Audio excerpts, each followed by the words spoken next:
Subscribe to our channel by clicking the subscribe button. Click the bell button and enjoy the latest uploads from our channel. बिस्मिल्लाहिर्रहमानिर्रहीम बिस्मिल्लाहिर्रहमानिर्रहीम अल्लाहुम्मा सल्ली अला मुहम्मद व आले मुहम्मद। मोमिनीन कराम, अंगूठियों का टॉपिक हमने क्लोज़ किया, पत्थरों की तफसील बताई, अंगूठी किस तरह पहननी है, कौन सा पत्थर कितनी फजीलत रखता है, काफ़ी पत्थरों के बारे में बताया, दुर नजफ़, अकीक, फ़िरोज़ा, याकूत,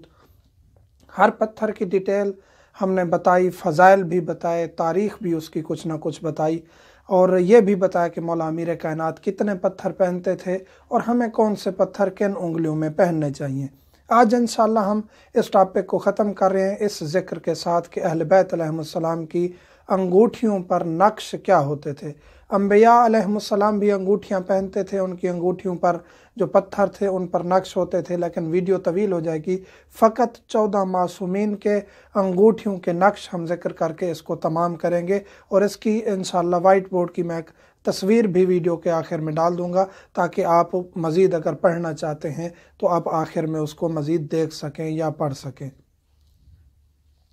रसूल करीम सल्लल्लाहु अलैहि वसल्लम की अंगूठी का जो दाना था, जो पत्थर था, उस पर नक्श था ला इलाहा इल्लल्लाह मुहम्मदुर रसूलुल्लाह, और ये भी रिवायात हैं कि अलीयुन वलीउल्लाह भी साथ लिखा हुआ था, और इसके बारे में मुतअद्दिद रिवायात भी हैं। ख़ुद रसूल करीम ने जो है वो मौला का नाम लिखवाया। एक रिवायत में है कि ख़ुद अल्लाह का हुक्म हुआ कि यहाँ साथ अलीयुन वलीउल्लाह भी लिखा जाए, तो रसूल करीम की अंगूठी पर यह नक्श था ला इलाहा इल्लल्लाह मुहम्मदुर रसूलुल्लाह अलीयुन वलीउल्लाह।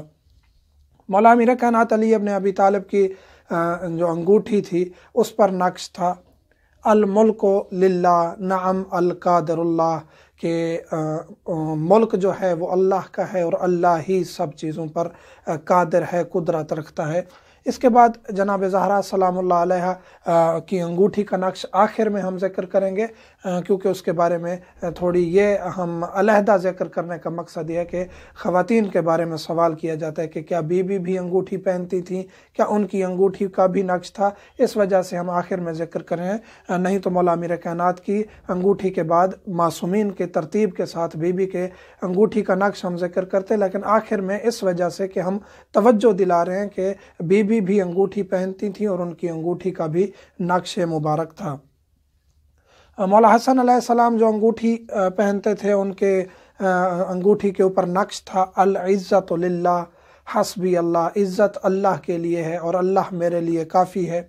इसी तरह मौला हुसैन अलैहिस्सलाम की अंगूठी पर जो नक्श था वो था इन्नल्लाह बालिगु अम्रे, कि अल्लाह हर चीज़ पर कादिर भी है और उसका अमर हर जगह पर पहुंचने वाला है और वो किसी का मोहताज नहीं है। इसी तरह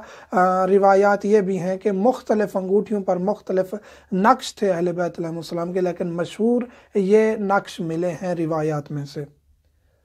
इमाम सज्जाद अलैहिस्सलाम की अंगूठी पर नक्श था अल्हम्दुलिल्लाहिल अली, कि अल्लाह जो परवरदिगार है, बुज़ुर्ग है, उसका शुक्र है और हम्द है। इमाम मोहम्मद बाक़िर अलैहिस्सलाम की अंगूठी मुबारक पर नक्श था अल इज़्ज़तु लिल्लाह, के इज़्ज़त व करामत जो सबसे ज़्यादा है, जो बरतर है, बाला है, जिसको तकब्बुर जचता है, वो अल्लाह की ज़ात है।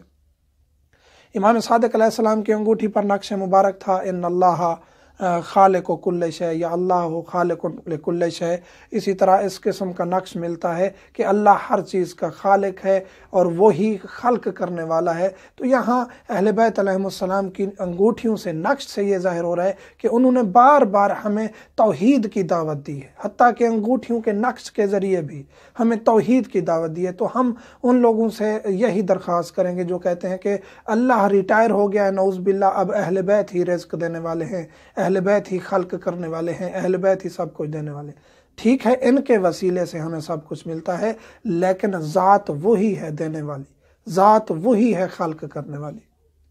दूसरा जो नक्श था इमाम सादिक़ अलैहिस्सलाम की अंगूठी पर, अंगुश्तरी पर, वो था अंत सिक़ती फ़असिमनी मिनन्नास, कि ऐ अल्लाह तू ही मेरा भरोसा है और तू ही मुझे इंसानों से बचाएगा, उनके शर से बचाएगा। जिस तरह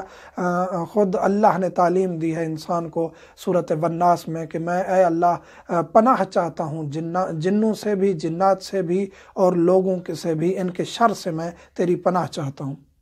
امام موسیٰ کاظم علیہ السلام کے نقش انگشتری مبارک پر نقش تھا انا ولی اللہ، کہ میں اللہ کا ولی ہوں، حسبی اللہ، مجھے اللہ کافی ہے۔ امام علی رضا علیہ السلام کی انگشت مبارک پر جو نقش تھا ماشاء اللہ لا حول ولا قوۃ الا باللہ، اور اس کے بعد امام محمد تقی علیہ السلام کی نقش انگشت مبارک پر جو تھا نقش وہ تھا المحیمن آزودی، کہ اللہ کا نام ہے، اللہ کے اسماء میں سے ہے محیمن، کہ میری طاقت اللہ کی ذات ہے۔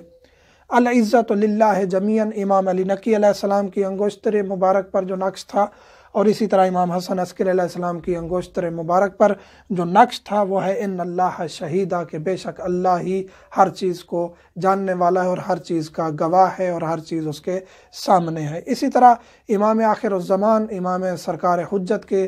جو انگشتری مبارک پر جو نقش تھا وہ ہے انا حجت اللہ، اور جب امام تشریف لائیں گے تو ان کی وہی مہر مبارک بھی ہوگی، یہی انگوٹھی، کہ میں ہی قائم ہوں، میں ہی حجت اللہ ہوں۔ اسی طرح بی بی سلام اللہ علیہ، جناب فاطمہ الزہرا سلام اللہ علیہ، بی بی کی عظمت، بی بی عصمت کا مرکز ہیں۔ بی بی نہ ہوتی تو مولا امیر کائنات اور جناب رسول خدا نہ ہوتے۔ حدیث لولاک ہمارے پاس موجود ہے کہ جناب زہرا مرکز و محور ہیں ہر چیز کا، گھرانہ اہل بیت کا مرکز ہیں جناب زہرا، حتیٰ کہ حدیث قصہ کے بھی یہی لفظ ہیں ان ہؤلاء اہل بیتی، جب یہ اہل بیت ہیں تو ان کا تعارف جو اللہ نے، رسول کریم نے کہا کہ یہ میرے اہل بیت ہیں، لیکن اللہ نے جو تعارف کروایا تو اس میں تھا کہ اس میں فاطمہ ہے، اس میں فاطمہ کے بیٹے ہیں، ان کے شوہر ہیں، ان کے بابا ہیں، تو تعارف بھی جناب زہرا سے شروع ہوا۔ تو جناب زہرا عصمت کا مرکز ہیں، اہل بیت علیہم السلام کا مرکز ہیں، جنت میں بھی مرکزیت ہوگی جناب زہرا کو۔ تو آخر میں اس لیے ہم نے ذکر کیا کہ یہ ایک تو بی بی کی عظمت کے بارے میں ذکر کرنا تھا، نہیں تو مولا امیر کائنات کے بعد ان کے نقش کا ذکر کرتے ہم، اور دوسرا یہ ہے کہ بی بی انگوٹھی بھی پہنتی تھیں، پتھر بھی پہنتی تھیں، اور ان کے پتھر کا نقش مبارک تھا آمن المتوکلون، جو توکل کرتے ہیں اللہ کی ذات پر وہ امان میں رہیں گے۔ تو یہاں نتیجہ کیا نکلا اہل بیت علیہم السلام کی انگوٹھیوں کے جو نقش تھے اس سے، کہ اہل بیت علیہم السلام نے ہمیشہ توحید کی طرف دعوت دی۔ اس لیے ہمیں درس لینا چاہیے اہل بیت علیہم السلام سے، نہ کہ ان لوگوں سے جو دین کی آڑ میں دنیا کا شکار کر رہے ہیں اور دین کو برباد کرنے کے پیچھے پڑے ہوئے ہیں، تو ہمیں ان لوگوں سے بچنا چاہیے۔ بس گزارش یہی ہے کہ ہمیں اہل بیت علیہم السلام سے درس لینا چاہیے اور ایسے لوگوں سے بچنا چاہیے جو اس دین کا لبادہ اوڑے ہوئے ہیں، ظاہری طور پہ وہ فضائل بھی بہت اہل بیت کے ذکر کرتے ہیں اور ممبروں پہ بیٹھ کے ایسی ایسی باتیں بتاتے ہیں، لیکن وہی جب ایک مجلس کا ہدیہ کی بات آتی ہے تو پھر بانی سے ان کا جھگڑا چل رہا ہوتا ہے، تو وہ کیا ہمیں دین دیں گے، کیا ہمیں درس دیں گے؟ تو خدا را دین فروشی ختم کر کے دین کی خدمت کریں، اور مومنین سے بھی یہی گزارش ہے کہ ایسے دین فروشوں سے آگاہ ہو جائیں کہ آپ کا دین کہاں جا رہا ہے، آپ کن لوگوں کے پیچھے چل پڑے ہیں۔ علماء کا دامن تھامیں، کیونکہ علماء ہی وارث انبیاء ہیں، حدیث کے الفاظ ہیں،